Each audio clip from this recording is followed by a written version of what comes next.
What is going on, everybody? Today I am going to be teaching you how to edit your Call of Duty thumbnails in 2022. So we're gonna hop right into it. First, we're gonna load up some Cold War, and we're gonna go find whatever map we want to use. Hop into custom games and find whatever map we want to use for our thumbnail to make it, make it look spicy, make it look good. So I'm actually gonna be choosing the map Cartel. I haven't used this map for a thumbnail yet, so let's see. Maybe we get some hot going. All right. Then you want to make sure that you have your camo and whatever gun you want to use as a class already, so we don't have to come back out and redo that. So I'm going to be using the LW3 Tundra, and I think I'm going to go ahead and throw the Dark Matter on for this one. We're going to hop right up into it. And when you select this your game mode, I find it easiest to do hardcore team deathmatch. There's no objective markers on the screen, just makes it a lot easier. You don't have to remove as much from the original screenshot. So hardcore team deathmatch is the way to go. There's no HUD, really nothing on there. Run around to wherever we can find that we think is going to be a good spot. Typically what I try to do is find an area where the sun is to my back, so when I weapon inspect, it lights up that camo beautifully. But we're just gonna go ahead and run around here and hop up on this truck. Let's see, maybe this time I want to look at the sun. All right, and we're gonna get this cool little like outline effect around the barrel. And then, so get your weapon inspect done, and then once you're ready, you want to fire off that screenshot in the middle of your weapon inspect, and then we'll move on into Photoshop. All right, now that we're in Photoshop, let's mess around here. Let's get started. So first thing you're gonna want to do is import your image, your screenshot from the game.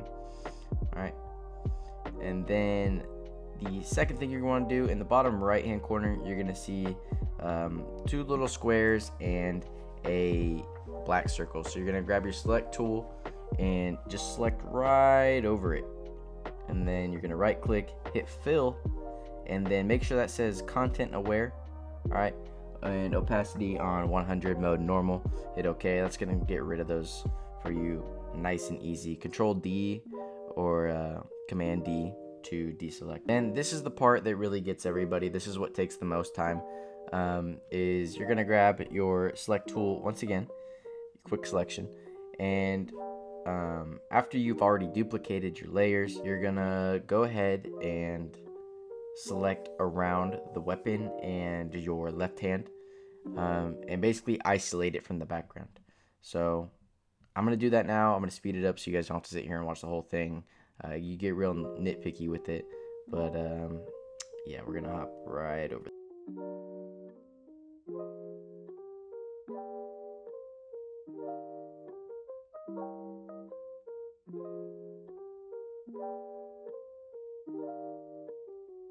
Next thing I like to do is I go up top after I've done this, and I hit filter and go to neural filters. This is like my background.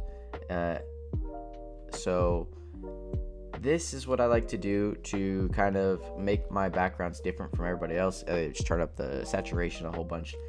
Me, I like to go through these filters. So we got a green background here, so we're gonna go ahead and pick this filter right here. It's got a nice green sunset background. I think this might look pretty sick. That looks absolutely beautiful. We're gonna crank that sunset up a lot, because that's gonna stand out to everybody. While selected on the gun, we're gonna go ahead and move on up into the camera raw preferences. This is basically what's going to make our weapon and stuff stand out. We're gonna go here, change a bunch of different sliders around. So I'm gonna crank up that temperature just because it's sunset outside, so we're gonna give this gun a nice little golden tone here. And then you already know we got to crank up the vibrance and the clarity to make this thing pop. And then all the rest of the sliders you kind of just want to adjust to yourself. Whatever you think looks good. Every picture is going to differ. So here we go. We're just going to adjust all these. Click done. All right, that looks pretty good to me. Control D, like to deselect again. Or go to your background layer, and up top says filter, blur. I use radial blur at 10, and the best. Go ahead, double click this right here, this layer on our gun. It's going to bring up our blending options. I'm going to add a drop shadow. I'm going to add an outer glow just to stand out. Then I'm going to take the eraser and erase around the edges, just because we want that outer glow to surround the gun and your person itself. We don't really want it to, you know, draw too much attention to anything else. Yeah, I mean, there you go. I got some little fire effects here I'm going to throw in the background just to make it stand out a little more. You can find those on Google. You know, PNG, just look up, you know, some bokeh PNGs, stuff like that. But here you go, there's your thumbnail.